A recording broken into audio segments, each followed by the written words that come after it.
നിന്റെ അച്ഛനെയും മുത്തശ്ശിയും കണ്ടായിരുന്നോ? കണ്ടു. ആ, ഉണ്ണീട്ടൻ എപ്പോഴാ വന്നത്? നിനക്കെന്തു പറ്റി? നീ ഇങ്ങനെയൊന്നുമല്ലല്ലോ നേരത്തെ സംസാരിച്ചത്. നീ എന്നും എടാ നോക്കിയല്ലേ വിളിച്ചത്? ഞാൻ പറഞ്ഞില്ലേ മോനെ, ഇനി അവൾക്ക് കുറച്ചൊക്കെ മാറ്റങ്ങൾ ഉണ്ടാവും.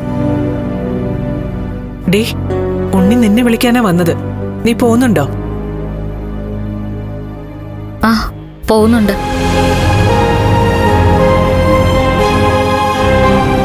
ഞാനിപ്പോ വരാം ഉണ്ണിയേട്ടാ. ഉണ്ണിയേട്ടന് കുടിക്കാൻ എന്തെങ്കിലും കൊടുത്തായിരുന്നോ? അതൊക്കെ ഞാൻ കൊടുത്തോളാം. നീ വേഗം റെഡിയായി പോകാൻ നോക്ക്. ഞാൻ ദേ വരുന്നു.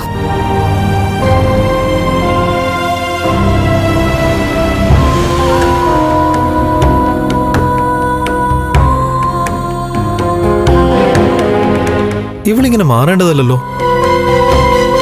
എന്താ മാറിയത് വലിയ കുറ്റമായി പോയോ? ദേ, ഇനിയെങ്കിലും അവളെ നീ നേർവഴിക്ക് നടത്താൻ നോക്കുണ്ണി. ആ, ഞാൻ കുടിക്കാൻ എന്തെങ്കിലും എടുക്കാം.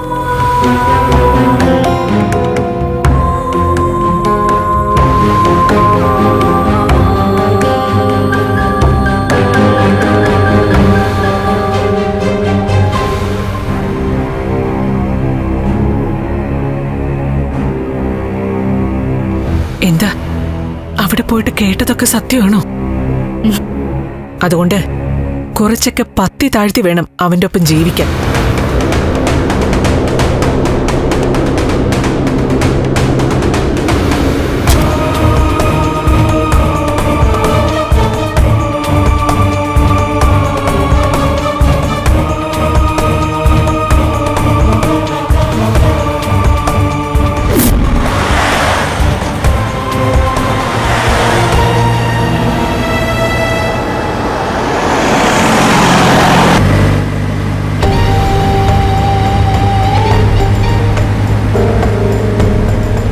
നീ ഇനി തിരിച്ചു വരില്ലെന്നാ ഞാൻ കരുതിയേ.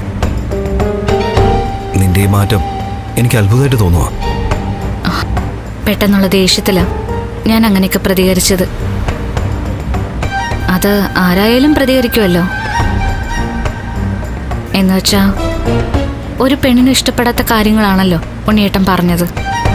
അതില് നീ എന്നെ തല്ലിയതിലും അപമാനിച്ചതിലും എനിക്ക് വിഷമമൊന്നുമില്ല.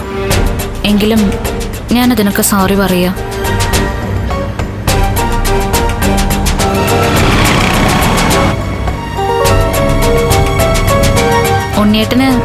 ഉണ്ണിയേട്ടന്റെ അച്ഛനെ വലിയ ഇഷ്ടായിരുന്നല്ലേ? ഇത് അച്ഛൻ്റെ ജന്മമാസാ. ഞാനിടയ്ക്ക് എൻ്റെ അച്ഛനെ കുറിച്ച് ഓർത്തായിരുന്നു. അമ്മയായിട്ട് അച്ഛനെ കുറിച്ച് സംസാരിക്കുകയും ചെയ്തായിരുന്നു. എന്തോ ഒരു നിമിത്തം പോലെയാ നീ ഇപ്പോ ഈ വിഷയം എടുത്തിട്ടത്.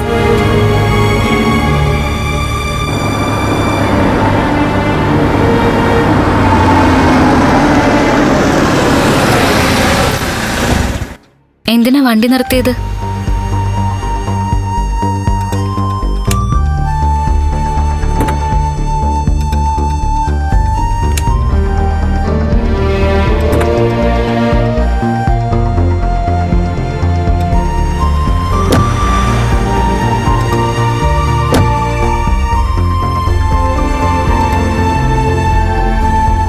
ഉണ്ണിയേട്ടന് അച്ഛനെ കുറിച്ച് ഞാൻ ചോദിച്ച വലിയ വിഷമായില്ലേ? പറഞ്ഞിട്ട് കാര്യമില്ലല്ലോ. എനിക്ക് ഓർമ്മയാകുന്നതിന് മുമ്പ് തന്നെ അച്ഛനങ്ങ് പോയില്ലേ? അന്ന് ഉണ്ണിയേട്ടന്റെ അച്ഛനും കണ്ണേട്ടനും കൂടി സഞ്ചരിച്ച ബുള്ളറ്റിലേക്ക് ഒരു ലോറി പാഞ്ഞു വന്ന് കയറിയതല്ലേ? എന്നിട്ട് ആ ലോറി നിർത്താതെ പോയല്ലേ? അതെ. എന്നാലും ആരായിരിക്കും ആ ദുഷ്ടൻ?